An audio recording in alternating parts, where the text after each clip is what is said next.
बिस्मिल्लाहिर्रहमानिर्रहीम। हज़रत आज मुख्तसर बुखारी शरीफ की एक हदीस का मुताला करेंगे।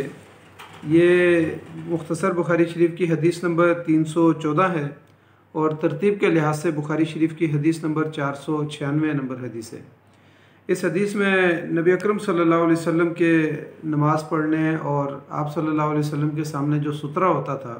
उसके दरमियान का जो फ़ासला है उसके बारे में बताया गया है। इमाम बुखारी रहमतुल्लाह अलैह ने जो इस पर बाब बांधा है या उन्वान कायम किया है वो है क़द्र कम यम बगी अन यकूना बैनल मुसल्ला व सुतरते, कि नमाजी और सुतरे के दरमियान कितना फ़ासला होना चाहिए। अन साल इब्न साद रज़ियल्लाहु अन्हु क़ाला काना बैनल मुसल्ला रसूलुल्लाह सल्लल्लाहु अलैहि वसल्लम व बैनल जिदारे ममर्रुश्शाते रवाहुल बुखारी। हज़रत सुहैल बिन साद रज़ियल्लाहु ताला अन्हु रवायत करते हैं, उन्होंने कहा कि रसूलुल्लाह सल्लल्लाहु अलैहि वसल्लम की जाए नमाज यानी मुसल्ला और सामने की दीवार के दरमियान इस कदर फ़ासला होता था कि जैसे उसके दरमियान से एक बकरी के गुज़रने की जगह हो, यानी एक बकरी के गुज़रने का फ़ासला जो है वो नमाजी और उसकी दीवार जो किबले की दीवार है उसके दरमियान इतना फ़ासला होता था। तो इससे मालूम ये हुआ कि यानी नमाजी और उसके सुतरे के दरमियान बहुत थोड़ा फ़ासला होना चाहिए। सुतरे के ज़ाहिर है इससे पीछे भी हमने मुख्तलिफ़ फ़वाइद पढ़े, लेकिन यहाँ पर दो फ़वाइद इसके ऐसे हैं कि एक तो नमाजी जब सुतरा गाड़ता है तो एक वो अपनी नमाज की जगह का तयन कर लेता है कि ये यहाँ से लेकर सुतरे तक मेरी जहाँ इमाम के पाँव होते हैं या नमाजी के पाँव होते हैं, नमाजी के पाँव से लेकर सुतरे तक के दरमियान की जो जगह है वो नमाज की जगह है। इस दरमियान में से कोई शख्स या कोई जानवर जो है ना उसको नहीं गुज़रना चाहिए, और अगर सुतरे के बाहर से लोग गुज़रना चाहें तो वो गुज़र सकते हैं। इसी तरीके से दूसरा फ़ायदा यह है सुतरा गाड़ने का और सुतरे को इमाम के करीब करने का, उसका फ़ायदा यह है कि जो नमाजी के अलावा जो लोग हैं जो सुतरे के आगे से गुज़रना चाहते हैं तो वो सफ़ के आगे से भी और सुतरे के आगे से भी गुज़र सकते हैं। तो दो फ़ायदे जो है ना इसका अंदाज़ा हो जाता है कि दो फ़ायदे इसके ज़िक्र किए गए हैं। इस हदीस में ये अंदाज़ा होता है कि नमाजी और सुतरे के दरमियान की जो जगह है उसमें बकरी जो है ना गुज़र सकती थी, यानी इतनी जगह होती थी कि बआसानी उसमें से बकरी गुज़र जाती थी। इसी तरीके से एक दूसरी रवायत में हज़रत सलमा बिन अकवा रज़ी अल्लाह तआला अन्हु से रवायत है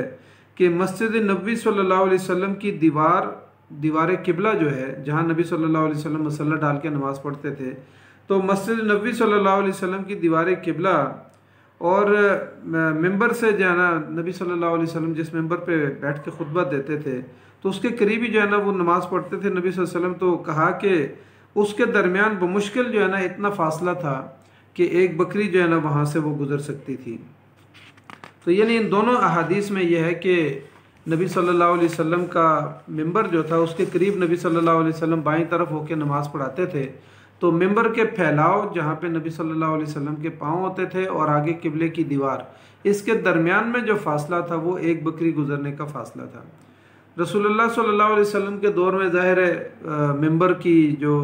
किबले की जो दीवार है उसमें जैसे आजकल मसाजिद में अपने महराब बने हुए होते हैं, तो नबी सल्लल्लाहु अलैहि वसल्लम की मस्जिद में महराब ना होता था। यानी ये महराब जो बना है ये तो बाद के अदवार में बना, लेकिन उस मौके पे नबी सल्लल्लाहु अलैहि वसल्लम के यानी दीवार किबला जो है उसमें महराब नहीं होता था। आप नबी सल्लल्लाहु अलैहि वसल्लम जो है जब मिंबर रखा गया तो मिंबर का जितना फैलाव था उसके बाईं तरफ खड़े होकर नबी सल्लल्लाहु अलैहि वसल्लम नमाज़ पढ़ाते थे, तो गोया कि मिंबर के फैलाव की जितनी जगह होती थी उतनी ही जगह जो है ना वो यानी नबी सल्लल्लाहु अलैहि वसल्लम के और दीवार किबला के दरमियान में इतनी जगह होती थी। तो इससे ये अंदाज़ा होता है कि आप सल्लल्लाहु अलैहि वसल्लम का सुतरा दीवार किबला ही थी और ये फैलाव जो है ना इतना ही था कि जिसमें नबी सल्लल्लाहु अलैहि वसल्लम सजदा कर लेते और रुकू करते थे, इतना फ़ासला था। तो इससे जो है ना फ़ासले का तयन हो जाता है कि नमाजी और मिंबर के नमाजी और उसके सुतरे के दरमियान कितना फ़ासला होना चाहिए। इसी तरीके से यानी बाज़ रवायात में ये बात भी मिलती है कि ये फ़ासला जो है वो 3 हाथ या 3 ज़िरा यानी इसको करार दिया गया है, जिसमें नमाजी आसानी से क़याम व क़ुऊद और रुकू सुजूद जो है वो कर सके। इसी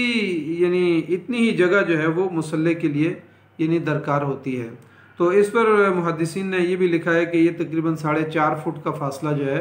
यानी नमाजी के खड़े होने की जगह और सुतरे के दरमियान का जो फासला है वो 4 फुट या 4.5 फुट जो है ना वो होना चाहिए। और इसी से जब सुतरे की और इमाम के दरमियान या नमाजी के दरमियान जो जगह का तयन होता है, इसी से सफ़ों का तयन भी हो जाता है कि एक पहली सफ़ और दूसरी सफ़ और तीसरी सफ़ के दरमियान का जो फासला है वो भी तकरीबन 4.5 फुट का फासला जो है ना वो मुतय्यन किया जाता है कि इतना फासला रखा जाए। इसी तरीके से एक दूसरी रवायत के अंदर